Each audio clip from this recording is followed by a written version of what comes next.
লীগের, অনুষ্ঠানটা মুসলিম লীগের। মোদী ভারতের কসাই আর অমিত শাহ, এই দুই কসাই তো এখন ভারত চালাচ্ছে। হাসিনা পাবে না, হাসিনা গুরু ঠাকুর আমি জানি না। অমিত শাহ এবং মোদীর পূর্বপুরুষ রাজনীতি যারা করেছে তাদের থেকে অনেক বড়ভাবে ভারতবর্ষ যখন বড় বড় বাঘাবাগেরা ছিল, তাদের জাতির পিতা গান্ধী, জওহরলাল নেহরু, ফেডেল ভাই, এরকম অনেক নেতৃবৃন্দ ছিল ভারতের, অখণ্ড বিশাল ভারতের। সব তাদের সঙ্গে মুসলিম লীগ খেলছিল। তবেই আমাদের খেলার কিছুটা অভিজ্ঞতা তো আমরা অর্জন করেছি আমাদের পূর্বপুরুষদের কাছ থেকে। আমরা খেলেছি আপনাদের তাদের সঙ্গে। মোদী এবং অমিত শাহের ঠাকুরের ঠাকুর, বাপের বাপ, ভারতের জাতির পিতার সাথে মুসলিম লীগ খেলেছিল। মনে হয় ছবি দেখছেন না, মহাবসার সলিমুল্লাহ, যার জায়গার উপরে আপনারা দাঁড়িয়ে আছেন, আল্লাহর ওয়াস্তে দান করে দিয়েছিল এই সাংবাদিক ভাইদেরকে দাঁড়াবার জন্য, আমাদেরকে একটু বসার জন্য, অনেক বাঘা বাঘা সাংবাদিক নেতা বানাবার জন্য, রাষ্ট্রপতি বানাবার জন্য, প্রধানমন্ত্রী বানাবার জন্য, এমপি বানাবার জন্য। সেই মহাবসার সলিমুল্লাহ 600 একর জায়গা দিয়েছিল প্রতিদিন থেকে ইউনিভার্সিটি শেষ কথা পর্যন্ত। যেটা হলো এই নওয়াব সলিমুল্লাহ, যার জায়গার উপরে আপনারা সাংবাদিক, আমরা যারা দাঁড়িয়ে আছি, বসে আছি, ভাত খাচ্ছি, চুরি করছি, ঘুষ খাচ্ছি, ডাকাতি করছি, জালিয়াতি করছি। 41 বছর এই খেলা হয়েছিল। এই ওবায়দুল কাদের না কাউয়া কাদের একজন আপনারা শুনছেন, আমি শুনি নাই, মানুষে বলে কাউয়া কাদের, আমি দেখি না কোনোদিন। এই কাউয়া কাদের জানে না আমরা এই মুসলিম লীগ এই ভারতবর্ষের মাটিতে 41টি বছর ইংরেজ এবং হিন্দু জমিদার এবং ওই অমিত শাহের বাপের বাপ মহাত্মা গান্ধী থেকে শুরু করে তাদের পূর্বপুরুষদের সাথে আমরা খেলেছিলাম। কাউয়া কাদের বলে না খেলা হবে, ওই বেটা কাউয়া কাদিরের বাচ্চা। আমরা তো 41 বছর মুসলিম লীগ খেলেছিল। এই মুসলিম লীগ আমাদেরকে খেলা শিখে লাভ নয়, আমরা খেলছি, আমরা খেলবো। খেলা কেমন হয়েছে বাংলার জনতা দেখিয়ে দিয়েছে। শহীদ আবরার শুধু মুসলিম লীগের একটি ভোট দেওয়ার কারণে এই বাংলার বাড়িতে প্রথম শহীদ ছিল শহীদ আবরার। বুয়েটের ছাত্র, মেধাবী ছাত্র, কিভাবে আবরারকে হত্যা করা হয়েছিল সারা পৃথিবী, সারা দেশের মানুষ জানে। প্রিয় ভাইয়েরা, আমাদেরকে গর্ব হতে দেবে না, ভারতবর্ষ ভাঙতে দেবে না। এক ভারতবর্ষ থাকতে হবে, বঙ্গমাতার অঙ্গহানি করা যাবে না। রবীন্দ্রনাথ ঠাকুর বলেছিল অঙ্গহানি হয়েছে 41 বছরে আমরা স্বাধীনতা অর্জন করেছিলাম 1947 সালে। আপনারা যারা পিনাকি ভট্টাচার্য পোস্ট গুলো দেখেন, অন্তত সাংবাদিকেরা তো অবশ্যই দেখেন। কনক সরোয়া 30 বার বলেছে তার বক্তব্যে যে এইটা দ্বিতীয় স্বাধীনতা, 5ই অগাস্ট বাংলাদেশের দ্বিতীয় স্বাধীনতা। তিনি বলেছেন ডক্টর সলিমুল্লাহ বাংলাদেশের অগ্নিজনের একজন অধ্যাপক, বুদ্ধিজীবী, প্রতিদশা শিক্ষক। ডক্টর সলিমুল্লাহ বলছে স্বাধীনতা তো 1947 সাল। এই 1947 সাল এই ছোট কতগুলো লোককে দেখছেন, আমাদের বংশধররা, আপনাদের বাবারা, আমাদের বাবারা, আপনাদের দাদারা, আমাদের দাদারা 41 বছর এবং 190 বছর এই ব্রিটিশ এবং এই সাম্রাজ্যবাদী জমিদার হিন্দুদের বিরুদ্ধে লড়াই করে এই ভারতবর্ষ স্বাধীন করেছিল। মুসলিম লীগকে হত্যা করার চেষ্টা করা হয়েছে। 100 বার ওবায়দুল কাদের বলেছে যে মুসলিম লীগ বিএনপি মুসলিম লীগের মতো হয়েছে বা অমুক মুসলিম লীগের মতো হয়েছে। আজকে কার মতো কে হয়েছে?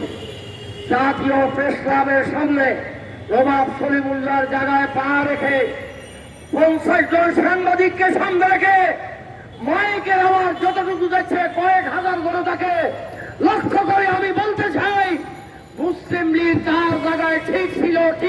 ঠিক থাকবে ওবায়দুল কাদেররা নয়।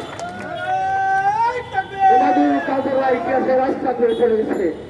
বাকি জীবন ওবায়দুল কাদের ফাঁসির কাঠ গলায় ফাঁসির রশি ছাড়া এই বাংলার মাটিতে আর ফিরে আসার কোনো কাজে নাই। 1000 লোককে হত্যা করা হয়েছে। শহীদ আব্বাস থেকে হত্যাযজ্ঞ শুরু হয়েছে। যেই হয় হত্যাযজ্ঞের পরিসমাপ্তি 6 তারিখে হাসিনা পালিয়ে যাওয়ার পরে ক্যামরা এলাকায় আমার বাড়ি, আমার ঘরের সামনে 3 থেকে যাহা দেখেছি, রাস্তায় যাহা দেখেছি, হাসিনা পালিয়ে যাওয়ার পরেও শত শত লোককে গুলি করা হয়েছে। কয়েকজন লোক সেদিন বিকেলেও মারা গেছে। চক্রান্ত সম্পর্কে একটি কথা বলবি, সেটা হল 5 জানুয়ারির পর আপনারা সবগুলো সচেতন মানুষ, প্রত্যেকটি মানুষের জ্ঞান বুদ্ধি আছে, রাষ্ট্র সম্পর্কে চিন্তা করেন, দেশ সম্পর্কে চিন্তা করেন, অর্থনীতি আপনারা বুঝেন। খুব দুঃখের সঙ্গে বলতে হলে ডাক্তার ইউনূস তত্ত্বাবধায়ক সরকারের পতন হওয়ার পরে কম বেশি 5 বারের মতো প্রতিবিপ্লব করার চেষ্টা করা হচ্ছে। সেই জিয়াউল হাসান কারাগারে এখন রিমাইন্ড আছে, মেজর জেনারেল জিয়াউর রহমান, সে উৎখাত করার চেষ্টা করছিল ডক্টর ইউনূসকে। জুডিশিয়াল ক্রু আওয়ামী লীগের মোদীপন্থী অমিতপন্থী বিচারপতিদেরকে এই পামের বিচারালয়ে একটি চার্জমেন্ট দেওয়ার জন্য শনিবারে একটি প্রচেষ্টা নেওয়া হয়েছিল। 6 দিনের মাথায় ডক্টর ইউনূসের শপথ নেয়নি, সেটি বাছাল করে দেওয়া হচ্ছে। আপনারা দেখেছেন ছাত্রলীগ যুবলীগের গুন্ডারা যখন জনগণের ভয়ে রাস্তা আনতে সাহস পায় না, আনসারের চৌকিদারের পোশাক পরে এই প্রেস ক্লাব ঘেরাও করে রাখে। এই 16 বছরের কথা আমি কথা ছিল। মানুষের দাবি থাকবে, অধিকার থাকবে, পাওনা থাকবে, তার জন্য একটা নিয়ম। দুঃখের সঙ্গে বলতে হয় 6টি প্রতিবিপ্লবকে প্রতিহত করার পরে তারা বাংলাদেশকে তলিয়ে দেওয়ার জন্য ভারতের সমস্ত পূর্বাঞ্চলের বাদ করে দিয়েছে। সে সুবর্ণী নদীর বাঁধের বিরুদ্ধে গত 2 যুগ থেকে আমরা লড়াই করছিলাম। সমস্ত বাঁধ খুলে দিয়ে কুমিল্লা থেকে দক্ষিণ দিকে বাংলাদেশের সীমানা পর্যন্ত পানির নিচে গরু, হাঁস, মুরগি সমস্ত কিছু হারিয়ে পাশিয়ে নিয়ে গেছে, তার মধ্যে ডুবিয়ে দেওয়ার চেষ্টা করছে। আল্লাহ হাজার কোটি শুকরিয়া, এ বাংলার তামাম জনগণ, ছাত্র সমাজ, যত স্তরের মানুষ, আমার বাড়ি ফেরিতে, আমার বাড়ির দোতলা, আমার মসজিদের দোতলা নিচতলা, আমার বাড়িতে পানি উঠে নেয়, আমার বাড়ি শত শত শত শত পুরুষ মহিলা আলাদা আলাদা করে আমরা প্রথম দিন থেকে নিয়ন্ত্রণ করার চেষ্টা করছি। প্রত্যেকটি জায়গায় মানুষ ফেসে গেছে। মানুষের সম্পদের পরিমাণ কি পরিমাণ নষ্ট হয়েছে আপনারা কল্পনাও করতে পারবেন না। এটা ভারতীয় ষড়যন্ত্রের হয়েছে।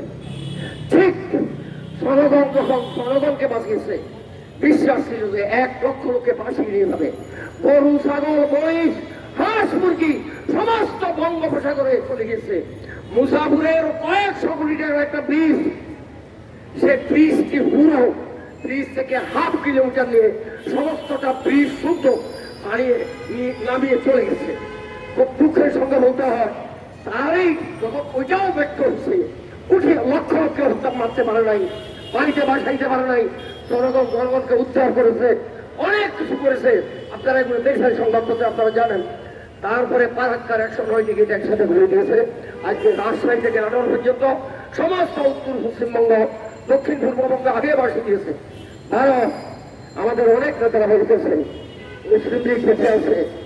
আমরা 41 বছর তোমাদের সাথে গেছিলাম, তোমাদের প্রভু, তোমরা যাদের দাস ছিল ইংরেজ, তাদের সঙ্গে আমরা খেলেছিলাম।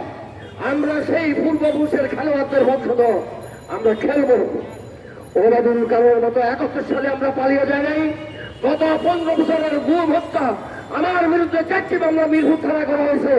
আমি বাস বানতে গিয়েছিলাম, হাইকোর্টের একজন বিচারপতি তিরস্কার করে বলছিল সেদিন, এখন ডিপুটি অ্যাটর্নির নাম হয়েছে, যে আমাকে কি বিশ্বাস করতে হবে মানুষগুলো বাস বানতে যায়? ফেলে দিয়েছে মামলা। এভাবে আমাদের জীবন বিষণ্ণ করে দিয়েছে, পুরো জাতির সম্পদ লুণ্ঠন করে দিয়েছে, ভূমি আগ্রাসন চালিয়েছে এবং প্রতিবিপ্লব ঘটাবার চেষ্টা করে আমাদের স্বাধীনতাকে হত্যা করার চেষ্টা করা হয়েছে। আমরা এই দেশের জনগণের পক্ষ থেকে দাক্ষাহীনভাবে জানিয়ে দিতে চাই, এটা সম্ভব নয়। মুসলিম লীগ নামক ভারতবর্ষের 200 বছরের খেলোয়াড় রাজনৈতিক দল যারা দেশ শাসন করেছে, এই প্রেস ক্লাব মুসলিম লীগের কথা। সেই সংসদ ভবন গণভবন থেকে হাসিনাকে প্রত্যাখ্যাত করা হয়েছে, সেই গণভবন মুসলিম লীগের কথা। এই সংসদ ভবন মুসলিম লীগের কথা। এদেশের যত কল কারখানা, মিল, ফ্যাক্টরি সমস্ত মুসলিম লীগ করছে। মুসলিম লীগ একটি হীরের টুকরা। এরা শের মাপা আলু বেচার দল নয়। মুসলিম লীগ খাঁটি সোনার টুকরা, মুসলিম লীগ হীরার টুকরা। এই মুসলিম লীগ আবার দেশ শাসন করবে, সোনার বাংলা। এই জনগণকে মুক্তি দেবে, জনগণকে নিয়ে জনগণের অধিকার প্রতিষ্ঠা করবে। যারা আত্মহুতি দিয়েছে তাদেরকে, তাদের পরিবারকে প্রতিষ্ঠিত করবে। আপনাদের অনেক মূল্য সময় নষ্ট করছি আমি। আপনাদের সকলকে ধন্যবাদ।